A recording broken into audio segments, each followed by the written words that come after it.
So this morning on Mother's Day, we're taking a little bit of a break from our regular scheduled programming to do a little chit-chat with the First Lady, Taigan. And she's going to share a little bit about her story and a little bit about how God has worked in her life over the years and what led her to write a book. For those of you who don't know, my wife is a published author, and you can get that book if you choose to. We have a few here at the church. You can buy it on Amazon. I hate promoting it, but I'd like to give one away. Can we give one away at the end? Who's your favorite person here? I'm kidding. That would be, Diana's like, that's me. Obviously. Whose birthday? Anybody have a birthday real soon? The 9th? Okay. Do you already have the book though, don't you? You don't? When's your birthday? 16? 3rd? When's your birthday? 15th. What are we today? I'm lost. The 1st. So the 9th, well, I guess. Molly's was? Where's Molly? She went to the back. Let's wait. She'll have no idea what's about to happen.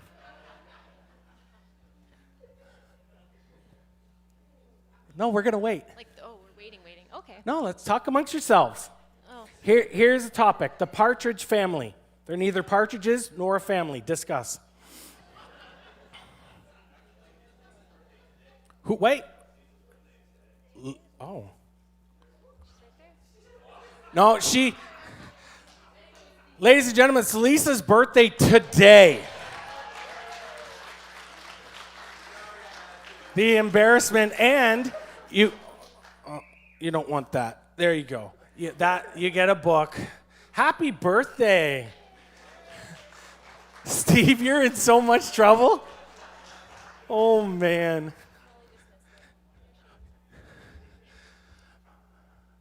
We'll get Molly a book, too. Happy birthday, Molly. I said we were going to get you a book and wait till you walked in, but then Lisa's birthday's today, but I said I'd get you a book. So we'll get you one of Taigan's book after, okay? So, honey, Yes. use the mic. Yeah. Hi. How's it going? Good. Good. I think. Pardon me? Good. Good. You look lovely. Thanks. You got a manicure done. Yes, I did. Friday. Thank you. They look great. Yeah. Thanks. I didn't do it. No, I know you didn't do it, but just thanks for pointing it out. No, they match your shoes. So We've got to give them more than this. no. Okay, so you wrote this Yes. book. You have this journey of how God is using the everyday moments in our lives Yes. to draw us back to Him. Right. So walk us through your journey a little bit. Journey of writing the book, or just in Just general? how you got to that point. Okay. Well, I started writing back in the day just because I wanted to kind of figure out all of the things that I was feeling internally. I couldn't really work them out, I guess you could say. So they would just kind of manifest in ways that weren't great, like outbursts, and just really struggled. So I felt a prompting from the Lord that maybe if I started writing things out, and that would be a way that I could kind of figure out what was going on internally. So I started writing way back in the day when we first got married, and it did actually become a way of healing for me in a lot of ways, and just a way that I grew my relationship with the Lord and became something that I really enjoyed, and people would comment and say that they enjoyed my writing, and so it kind of went from there. I started a blog for a while, and I would write quite often on the blog, and then people would always tell me to write this book, that I needed to write a book. Now, fun fact about one of the posts. It didn't make any sense. The internet doesn't make sense, okay? But she made a post one time, and it was about the messiness of our house, and how, like, our house really, if you've been to our house, it's not that messy. But if she feels compelled to keep the house tidy, and that yet if we're close friends, if you're friends of ours, our house tidiness shouldn't matter. Right. It should be about the connection. Anyway, she put this post out there, and in every sense of the thing, it went viral. Like Yeah. there was 1 million, Yeah, I think it had like 1 million different engagements. like 1 across on million Facebook. people Yeah. engaged at some point with this post that resonated. And I'm like, honey, you are famous. But this is this is where the childhood dream of, oh, one day I want to be famous, or like I want, to become known for something, really hits you, and you're like, oh, no, I don't want that, because that did happen, and then you get all kinds of comments. So it's either really positive, or then people come for you, and it's not good for your mental health. And I was like, I don't want any of that. I'm good. So yeah, so I wrote this. I had a blog for a while, and then when I ended up having my son, I was still kind of writing here and there, but kind of backed off a little bit, and ended up having postpartum depression. And so I didn't write for quite a while, and then I kind of got back into it, and I became a little more abrasive and opinionated, and it wasn't a good season. And every day he'd be telling me to go and edit things down because they weren't good. It made you nervous. He's triggered right now. Yeah. She would post stuff on social media, and then I would say things like, "You still want me to have a job tomorrow?" Yeah, it wasn't good. Yeah. So or could you maybe you want to rephrase that, maybe a or little less harsh. What was the intention behind that? Yeah. I'm like, well, I just want to prove a point. Do you Not a really great hate thing. that person and want to kill them? No, I never said No, you that. never No, said no. that. No. And this was a period of how long? I want to say 3-4 years. Yep. Yeah. Yep. It was a while. So I just kind of went through this season where I wasn't really close with God, even though we were in ministry, and I was just kind of trying to get through all of this on my own, and I was struggling a lot and couldn't really make my way out of it, so to speak, I guess. And I ended up going to a women's night, and it was a worship night, and I remember having a really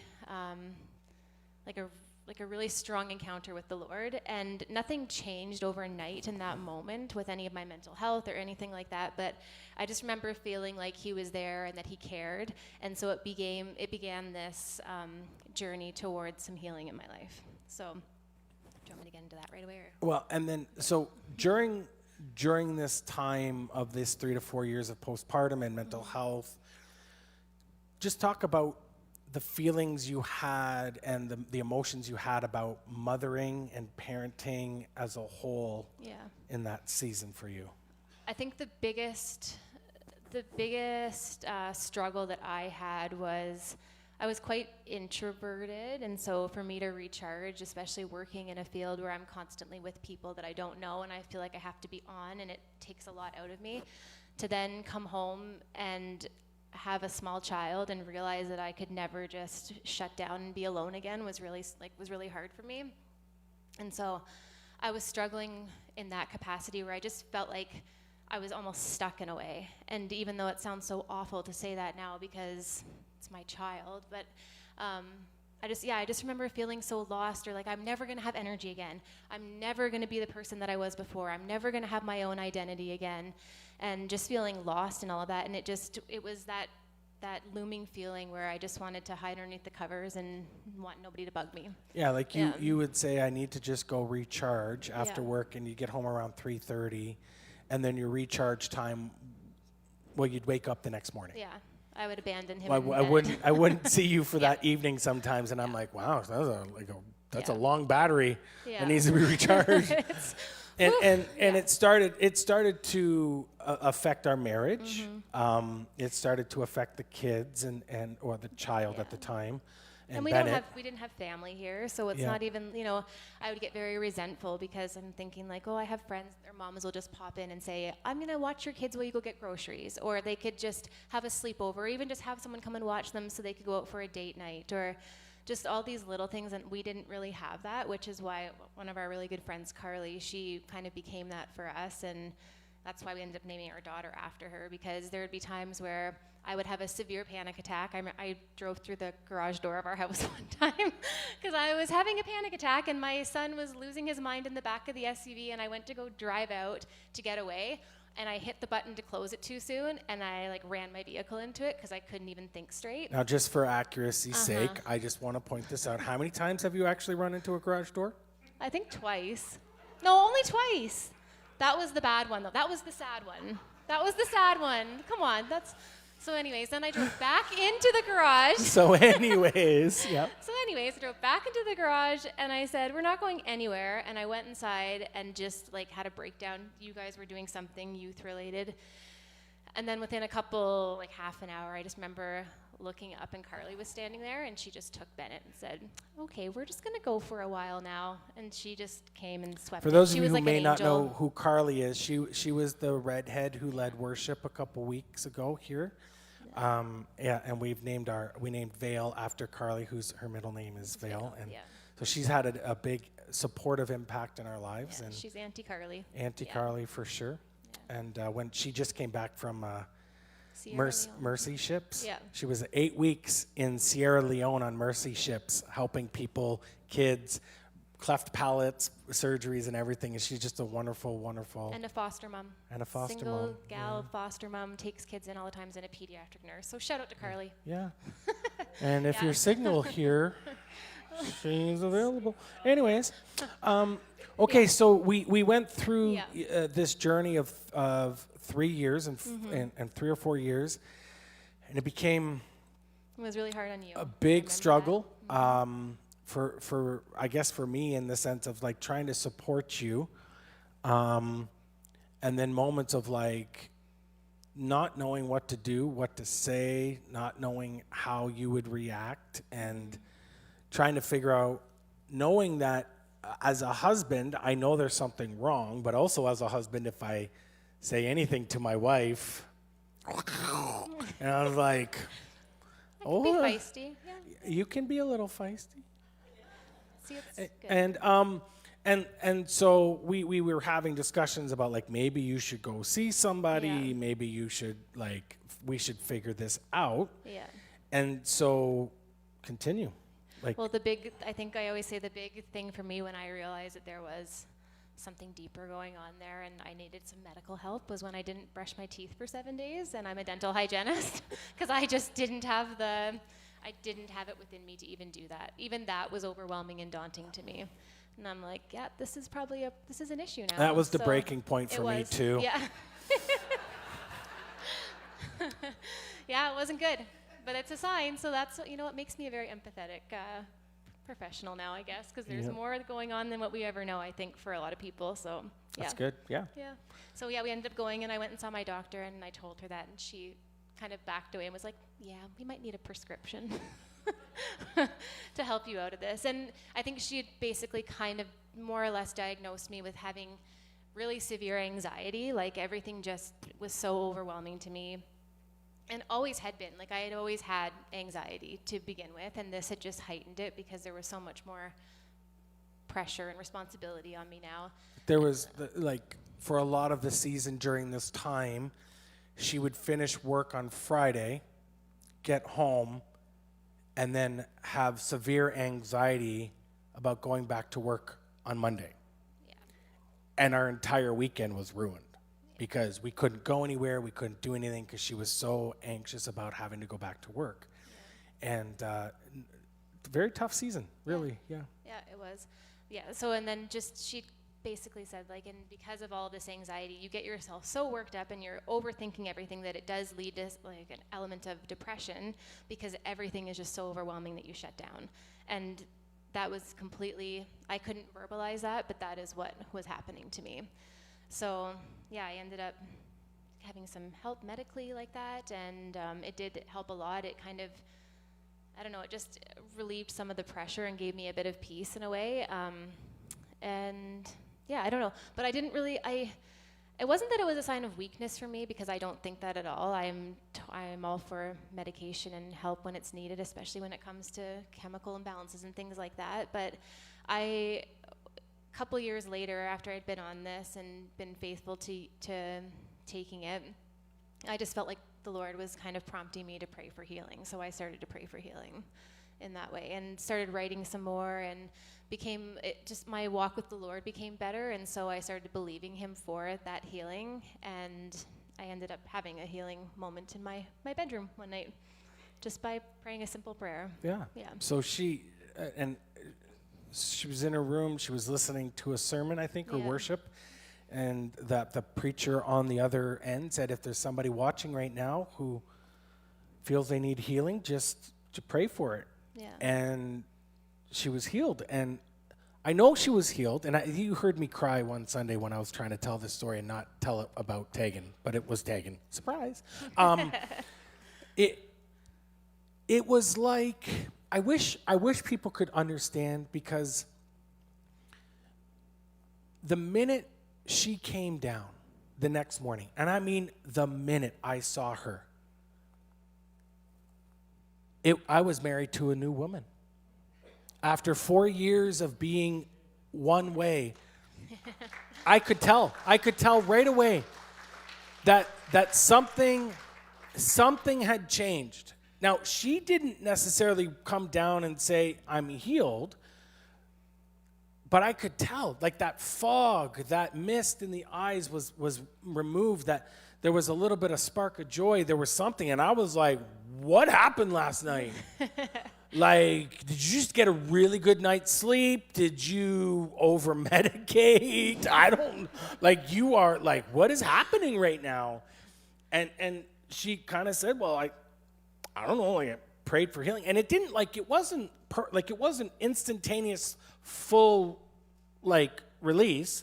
It was something that you could see the physical difference, and then over a period of a couple of months, maybe, the anxiety. And I know God was working, because I remember, and again, I used to understand, it was 4 years of me dreading the weekend. It was 4 years of me I was the youth pastor at Elam. I Wednesday night have to go to youth. Thursday night I'd have to go to youth. There was always something on Friday, sometimes Saturdays, and then I was gone all day Sunday. And I dreaded every moment of it, because I was afraid to either leave her alone with Bennett, or she was going to have a freak out. Or, I mean, there were times where I was getting phone calls during youth. You need to come. You need to do this. And thank God for the people that were around me and the leadership teams, where I could just leave if I needed to, or come and just bring Bennett to youth, who was 4. And like, we're talking a youth group of hundreds and hundreds of kids and 50 leaders. And I have a 3-year-old, and everybody wanted to babysit him, so it was fine. But, and then to have her to come downstairs and go, good morning. And I was like, who are you, and what have you done with my wife? Well, and on top of all of that, it also, for the longest time, I just wanted to have him, which is totally fine. That one and done was a great thing, but I always felt like there was another one there, my daughter, and didn't know it at the time, but because of that healing, I really felt released that I could do this again, and that next time it was going to be different. And I knew it. Like, I had this peace going into it when we decided to have the second one, because he gave me a time frame. He said, I only have a year left, and then I'm done. And I'm like, oh, okay, he's getting old. I mean, he's 5 years older than me. I was old, people. I've already been through enough. Oh, I mean, gotta go through this she's again. Already a tiny terrorist, No. so. Oh. But that was the piece that I had to have her, and it was a completely different situation the second time around, and I'm so thankful for that. But yeah, and even now, going forward, I can see just how, I say all the time, oh man, can you imagine if this was like 5 or 7 years ago, how different this would be, and how I'd be responding, and like. Okay, so you say that. Yeah. Let's talk through we have some fun stories. Now, they were fun for me, because I can be on the outside. They were not fun for Taigan, so let's just, if we laugh, it's hindsight, we're laughing. At the time, she was freaking out, and I was like, what? But they're funny now. Yes. No? Yes? Yeah. Okay. I often forget about them, honestly. A couple weekends Oh, I ago, don't. I know you don't. A couple weekends ago, we were at our friend Morgan and Leland Dukers. They come here. They're not here this week. But we were at their house, and Bennett saw a picture of their wedding on the wall. And he's like, oh, is this from their wedding? like, yeah. He's like, oh, it looks like a nice wedding. I'm like, you were the ring bearer in it. You were supposed to be in the wedding. He's like, I'm sorry, what? I was in their wedding? I'm like, well, you were supposed to be. But little do you know that it was at Carly Morris's, that's Morgan's cousin, at her house, and they had a pool. And it wasn't fenced off at the time. And so Bennett was about 2.5 or not even 3. And he saw this pool, and he was obsessed with water. So, like, yeah. The wedding has started. Yeah. I'm at the front. He looks adorable, not you, Bennett. Bow tie, suspenders. I looked okay. He was so cute. I'm with the couple. I'm with Morgan and Leland. The wedding has started. Bennett is supposed to walk down the aisle, okay? Mm-hmm. I show up with him because you had been there prepping the last however many, And so I show up with him like, he's got to walk down this aisle and he better do it. And he beelined it for this pool. And he was like bound that he was going to get into that pool. I'm like, you can't get in the pool. You're wearing a suit, You're first wearing a of suit. all. Like, the wedding is happening. I'm trying to get him to go down. He takes off. I grab him. I almost trip and fall down these paver stone step things. I grab him. I carry him over my shoulder. I throw him in the back of the SUV, and I leave the wedding because I was so wound up by this and couldn't handle it. I was so overwhelmed. And I'm like, I just have to get out of here. I can't do this. I'm going to have a nervous breakdown at this wedding, and I cannot ruin their day. And I drove home, 3-minute drive, without him even in this car seat. Like, it's terrible. He's rolling around in the back, and all I can think about is getting home so I don't have to deal with this in public because I was so stressed out by it. It was awful. So I tell him this, Bennett, and he's like, I did that? I am so sorry, Mom. And he's just like beside himself, devastated. I'm like, no, that's what 2- and 3-year-old boys do. That was me. I couldn't handle it. I didn't have the capacity to tell myself to calm down or to self-regulate in that moment. I was so overwhelmed, but that's what kids do, and I should have expected it. Now, from my perspective, all I see is a mom doing a football carry of a kid, beelining it out, and I'm like, does he still have the ring? Why are you? I didn't see any of this, but I just see the chaos. Yeah. And just her baby on shoulder gone. And I'm like, well, cool. Let's continue. So ring bearer, done. Yeah. Yeah. So all that to say, last weekend, we were kind of comparing the moment when I said to Matt, can you believe what would have happened 10 years ago if this was the same thing, where on Friday I was prepping to go to this ladies' day in Parkside. I had Vale home with me. I'm just about ready. We were supposed to come to Phoebe's funeral. I was ready to roll, and I get a phone call from the school. You need to come and get your son. He smashed his head open at the locker at school, and we think he may need to go to the walk-in clinic. I'm like, okay, so I was gonna post a picture, but it's not pleasant.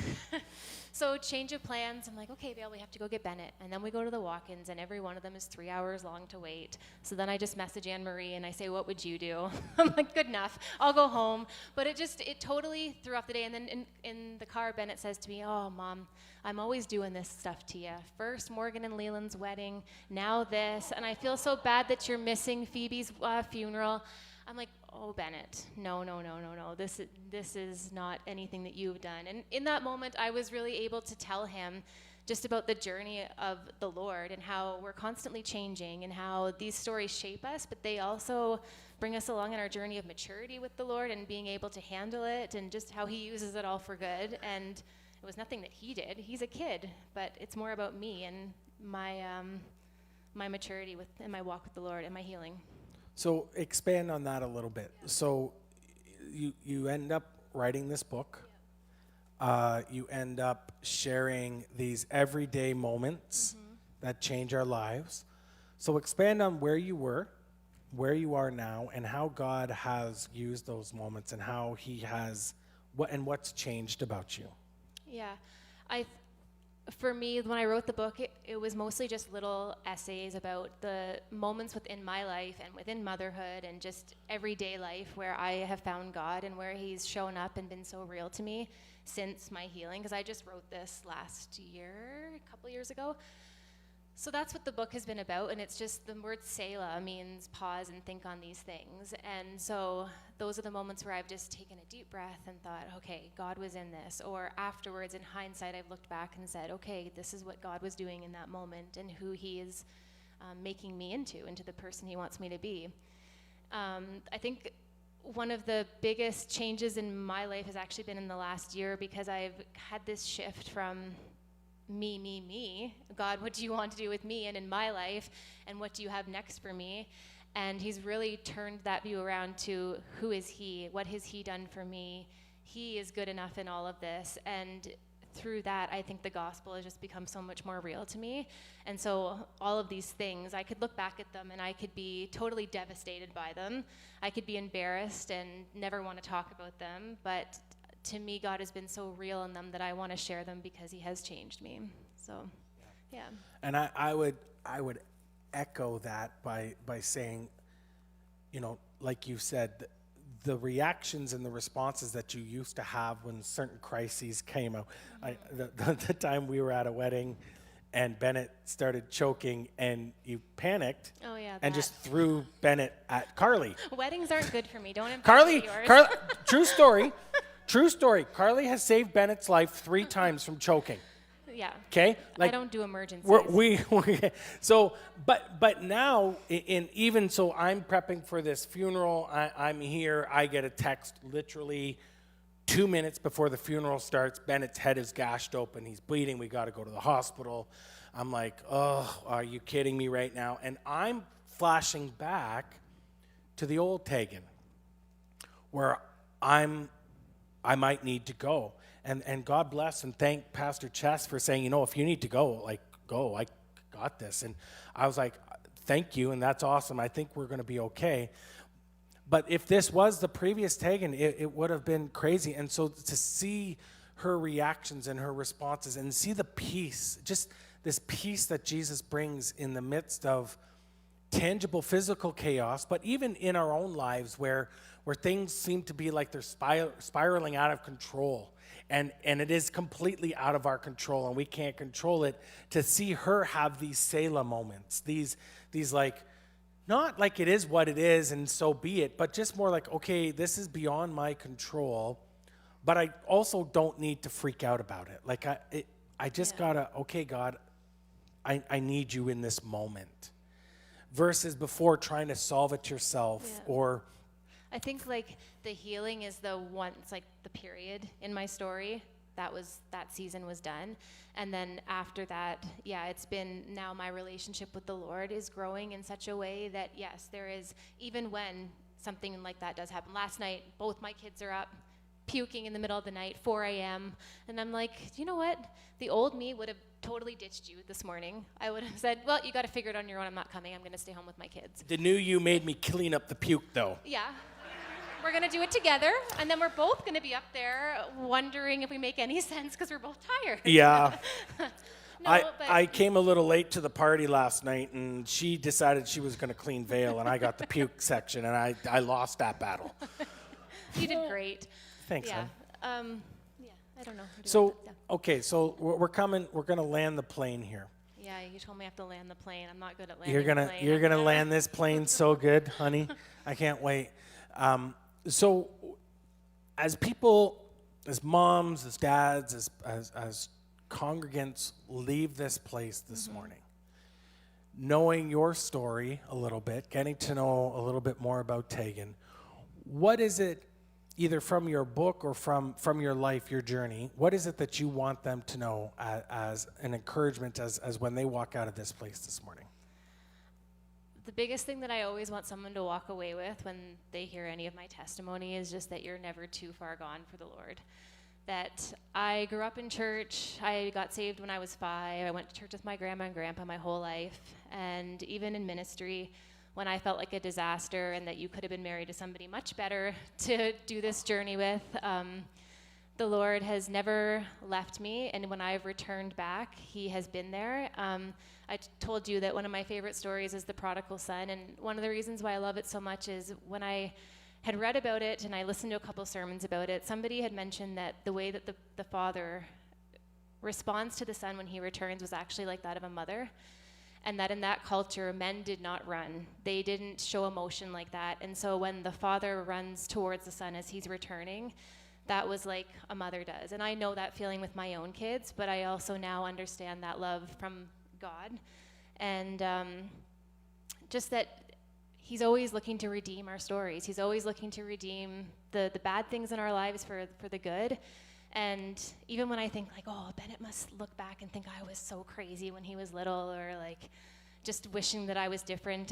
Last weekend we were here at the paint class, and McKenna said to me, "You must be a really fun mom, Taigan." I was like, I don't think I am. I'm like, ask Bennett. I mean, he doesn't think I'm fun. I tell him to brush his teeth every day, and he gets mad at me and acts like it's new news. And she's like, what, Bennett? No, he loves you. Like, he thinks you're the greatest thing ever. He always talks about how much he loves you and how you're the best mom ever. And he doesn't really ever show me that. He's a 12-year-old boy. But I remember just thinking like, oh, he does. And so just that's another little moment for me to breathe and to realize that it's okay and that God's in all of it. And even now I haven't arrived, and there's no perfection here at all, and there'll be more be more opportunities for the Lord to grow me and to change me and to make me more like him, but I can see where he has already, and so I'm thankful. And I've never truly known as much as I do right now in this stage of my life that he is real and that he is good and that he works all things out for the good. Yeah. Did I land it?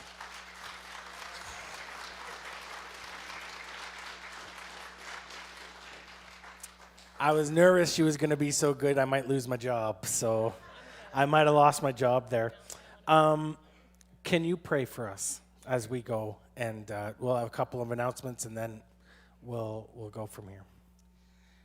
Lord, I thank you for each one that's here today, and whether they're moms or not, Lord, your desire for all of us is that we would know you and that we would see you in all of the different moments of our lives. And so I pray for each one that's here. I pray that you would be their peace, that you would be their comfort, that if they are going through any mental health issues or anxiety, or they struggle with anything like that, God, that you would be close and that you would be near and that you would continually remind them that you are with them, God. And so I just thank you for each one that's here today. I pray that you'll be with them as they continue on their day and be with them in their week. In your precious and holy name, amen. Amen. Well, thank you for your honesty and transparency today. Just a couple of announcements. As you go this place this morning, offering or ushers are at the back.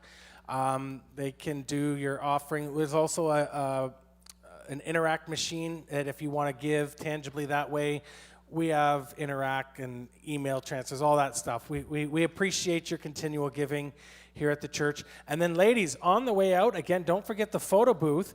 Yeah, I'm getting there. Don't worry. On the way out, there's also, we have a little gift for the ladies. It's a potted plant. And the best part is we don't know what it is. Okay? So some of you might get a beautiful plant. Others of you might get a dandelion. Just kidding. But God bless the ladies for doing that. Okay.